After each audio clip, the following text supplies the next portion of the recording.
Hi friends, welcome to my channel. ఒక మహిళా police జైల్లో ఉన్న ఒక ఖైదీ దగ్గరికి వెళ్తుంది. 2 నెలల సమయం మాత్రమే ఉంది. నిన్ను ఉరి తీస్తారు.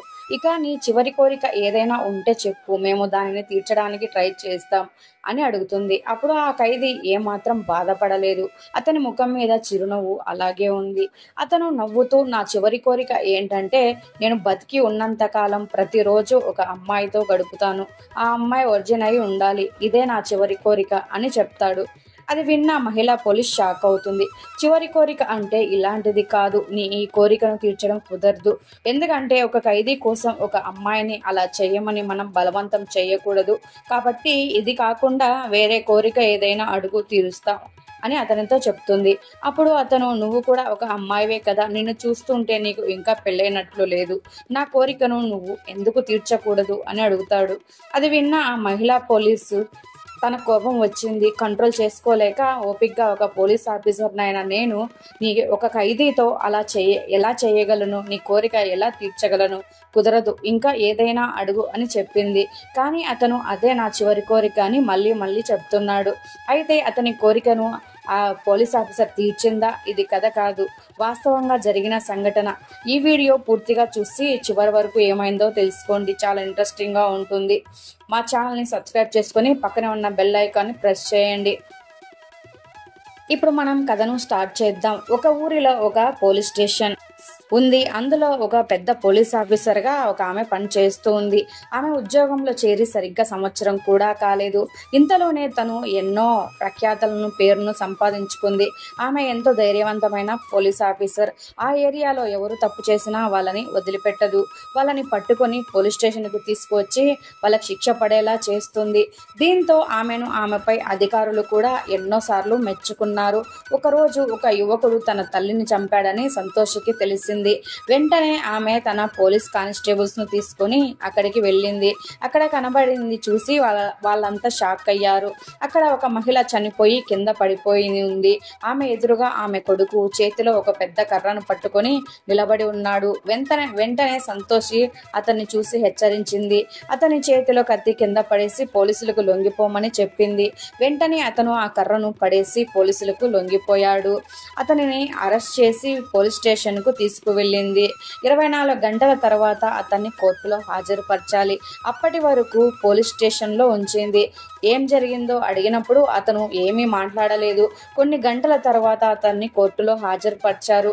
జడ్జి గారు అతని పేరు చెప్పమని అడిగారు. అతను అమిత్ అని చెప్పాడు. తన తల్లిని ఎందుకు చంపాడో అడిగినప్పుడు అతను ఏం సమాధానం చెప్పలేదు. ఇలా కొన్ని రోజులు విచారణ జరిగిన తర్వాత కోర్టు అతనికి ఉరిశిక్షను విధించింది. అతన్ని తీసుకెళ్లి పోలీస్ స్టేషన్లో ఉంచారు. కొన్ని రోజుల తర్వాత ఒకరోజు ఆ పోలీస్ స్టేషన్కి ఒక మహిళ వచ్చింది. ఆమె తన ఇంట్లో దొంగతనం జరిగిందని పోలీసులకు చెప్పింది. అప్పుడు సంతోషి ఆ పోలీస్ స్టేషన్లో ఉన్న పోలీసులందరినీ ఆమె ఇంటికి పంపి అసలు ఏం జరిగిందో తెలుసుకోమని చెప్పింది. పోలీసులందరూ ఆమె ఇంటికి వెళ్లారు. ఇప్పుడు పోలీస్ స్టేషన్లో ఆ ఖైదీ ఇంకా సంతోషి మాత్రమే ఉన్నారు. అప్పుడు సంతోషి మెల్లగా ఆ ఖైదీ దగ్గరకు వెళ్ళి, నీ ముఖంలో నీ కన్న తల్లిని చంపావన్న బాధ కూడా కనపడటం లేదు. అసలు ఏం జరిగిందో ఇప్పటికైనా చెప్పు. ఆ విషయం గురించి ఎప్పుడు అడిగినా నువ్వు ఎందుకు మౌనంగా ఉంటున్నావు? ఆ రోజు అసలు ఏం జరిగిందో చెప్పు అని అడిగింది. కానీ అతను ఏం సమాధానం చెప్పలేదు. ఇంతలో ఆమెకు ఒక ఫోన్ వచ్చింది. దొంగతనం జరిగిన ఇంటికి వెళ్ళిన పోలీసులు ఆమెకు ఫోన్ చేసి ఇంటికి రమ్మని చెప్పారు. వెంటనే సంతోష్ అక్కడికి వెళ్ళింది. ఆ మహిళ కొడుకే ఆమెకు తెలియకుండా ఆమె డబ్బును తీశాడని తెలిసింది. దీంతో ఆ గొడవను అక్కడే సెటిల్మెంట్ చేసి వచ్చేశారు. ఆ తర్వాత కొన్ని రోజులకి సంతోష్కి తనపై అధికారుల నుండి ఒక లెటర్ వచ్చింది. అందులో మరొక 2 నెలల్లో అమిత్కి ఉరిశిక్షను విధించబోతున్నారు. అంటే మరొక 2 నెలల తర్వాత అతన్ని ఉరి తీస్తారు. కాబట్టి అతనికి ఏమైనా చివరి కోరికలు ఉన్నాయేమో అడగండి, వాటిని తీర్చే ప్రయత్నం చేద్దామని రాసి ఉంది. అది చదివిన తర్వాత సంతోషి ఖైదీ కోసం ఒక టీ తీసుకుని వెళ్ళింది.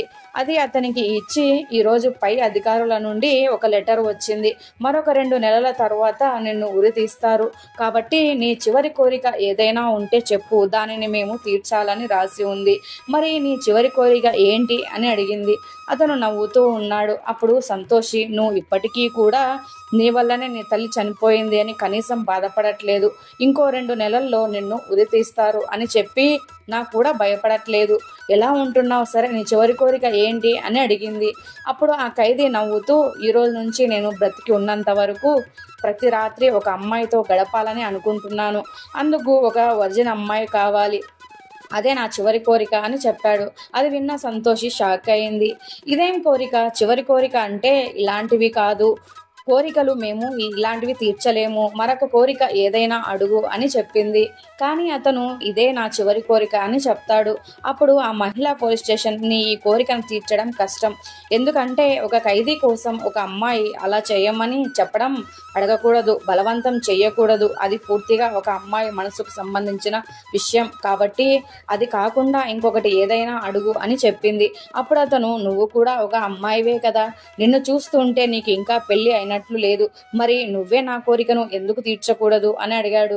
ఇది విన్న సంతోషికి కోపం వచ్చింది.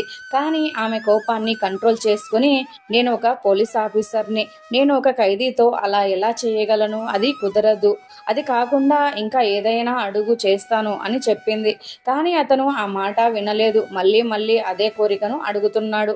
ఒకసారి ఆలోచించి చెప్పమని అతను అన్నాడు. సంతోషి బాగా ఆలోచించింది. ఇలాంటి విషయాల్లోకి ఇంకొక అమాయకమైన ఆడపిల్లను లాగాలని ఆమె అనుకోలేదు. వెంటనే, అయితే సరే మనం సాయంత్రం కలుద్దామని అతనితో చెప్పి అక్కడి నుండి వెళ్ళిపోయింది. ఆ రోజు సాయంత్రం అయ్యింది. రాత్రి 9 గంటల తర్వాత సంతోషి తన పోలీస్ డ్రెస్ను తీసేసి డ్రెస్ మార్చుకొని అతని దగ్గరకు వెళ్ళింది. అతని కోసం ఆమె ఒక అందమైన చీరను కట్టుకొని వెళ్ళింది. ఆ చీరలో ఆమె చాలా అందంగా ఉంది. ఆమెను ఆ చీరలో అతను చూసి ఎంతో సంతోషిస్తాడు. పోలీస్ స్టేషన్లో ఆ రాత్రి వాళ్ళిద్దరూ సంతోషంగా గడిపారు. చాలా రోజులు గడిచిపోయాయి.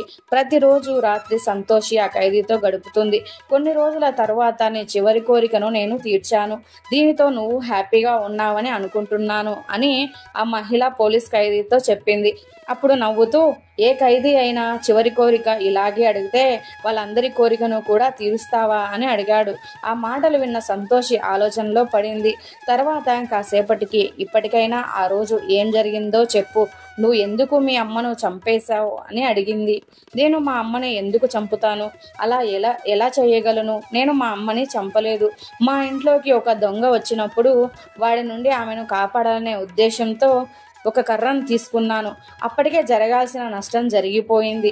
మీరు వచ్చేటప్పటికి నా చేతిలో కర్ర ఉండడం చూసి నేనే మా అమ్మను చంపాను అనుకుని నన్ను అరెస్ట్ చేశారు అని అతను చెప్పాడు.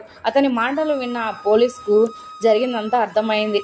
మరి ఇన్ని రోజులు ఈ విషయం ఎందుకు చెప్పలేదు, ఆ కోర్టులో కూడా ఎందుకు మాట్లాడలేదు అని అడిగింది. ఆ రోజు ఏం జరిగిందో నాకు అర్థం కాలేదు. ఆ రోజు నేను చాలా భయంతో ఉన్నాను, అందుకే ఏమీ మాట్లాడలేకపోయానని అతను చెప్పాడు. సంతోషి మళ్ళీ అతని కోర్టు ముందు హాజరుపరిచింది. జరిగిందంతా తెలుసుకుని ఆ దొంగ ఎవరో వెతికారు. కానీ ఆ దొంగ తర్వాత దొరికాడు. వాడిని జైల్లో వేసి శిక్షించారు. అమిత్ను నిర్దోషిగా విడుదల చేశారు. తర్వాత సంతోషి అమిత్ను పెళ్లి చేసుకుంది. ఆమె అతని కంటే 3 సంవత్సరాలు పెద్దది, అయినా అతన్నే పెళ్లి చేసుకుంది. ఇప్పుడు వాళ్ళిద్దరూ తమ జీవితంలో హ్యాపీగా ఉన్నారు. ఈ వీడియో మీద మీ అభిప్రాయాన్ని కామెంట్ చేయండి. అలాగే మరిన్ని ఇంట్రెస్టింగ్ వీడియోస్ కోసం మన ఛానల్ని లైక్ చేయండి, షేర్ చేయండి, పక్కనే ఉన్న బెల్ ఐకాన్ని ప్రెస్ చేయండి. Thank you for watching.